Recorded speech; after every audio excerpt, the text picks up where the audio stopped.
Class 10 second সেমিস্টারের জন্য তোমাদের জন্য অত্যন্ত গুরুত্বপূর্ণ জীবনবিজ্ঞান কোশ্চেন নিয়ে চলে এসেছি।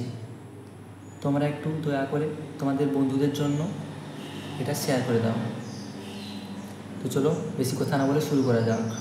এখানে একটা কোশ্চেন অত্যন্ত গুরুত্বপূর্ণ কোশ্চেন, তো তোমরা ভালো করে মনোযোগ সহকারে দেখো, আর কে কত পেলে আমাকে কমেন্টে জানাও অবশ্যই। তো চলো স্টার্ট করা যাক। ক্রোমোজোমের যে নির্দিষ্ট বিন্দুতে জিন অবস্থান করে তাকে কী বলে? তাই স্থির করো, তাকে লোকাস বলে। নিচের কোনটি বংশগত রোগ নয়? বর্ণান্ধতা। ফুলের যে অংশটি বীজে পরিণত হয় তাকে কী বলে? ডিম্বক। কোষচক্রের সঠিক পর্যায়ে ক্রমটি নির্ণয় করো। প্রথম কোন দশা হয়? G1 দশা, তারপর GS, তারপর G2, তারপর M। ডিএনএ সংশ্লেষ হয় যে দশায়? S দশা। তারপর কী বলেছেন? কচুরিপানায় যে পরিবর্তিত অর্ধবায়বী কাণ্ডের মাধ্যমে অঙ্কুরোদ্গম ঘটে তা হলো খর্বধাবক। পতঙ্গ ও বাদুড়ের ডানার মধ্যে সম্পর্ক সমবৃত্তীয় অঙ্গ। মায়োসিন যুগ প্রাপ্ত ঘোড়ার জীবাশ্মকে বলা হয় মেরিজিপ্পাস। মৌনাচ হলো মৌমাছির যে বৈশিষ্ট্য তা হলো খাদ্য সংগ্রহ। এক্স ক্রোমোজোমে বাহিত একটি রোগের উদাহরণ দাও। হিমোফিলিয়া।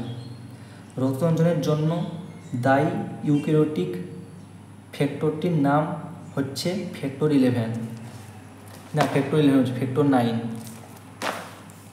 একটি নিষ্ক্রিয় অঙ্গের নাম লেখো। কক্সিস। এটা গুরুত্বপূর্ণ কোশ্চেন আছে এটা।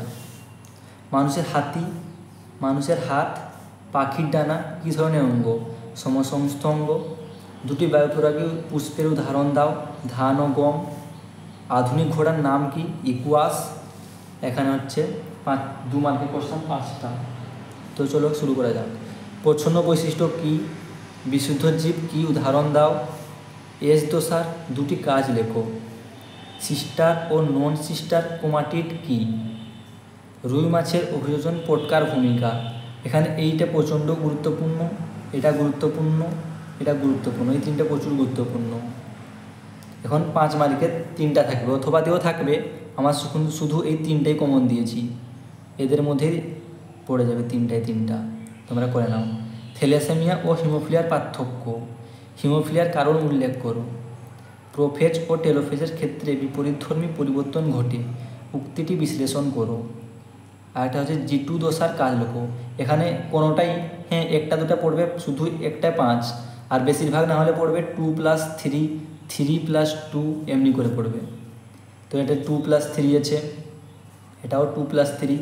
এটা আছে দেখো, বিভিন্ন প্রাণী গোষ্ঠীর হৃৎপিণ্ডের গঠনগত পরিবর্তনের সঙ্গে অভিব্যক্তির সম্পর্ক স্থাপন করো। এটা অত্যন্ত গুরুত্বপূর্ণ কোশ্চেন। এটা পুরো 5, এটা পড়তে পারে। তো দয়া করে একটু সাবস্ক্রাইব করে দিও তোমাদের জন্য। নেক্সট টাইম আরও ভালো ভিডিও নিয়ে আসবো।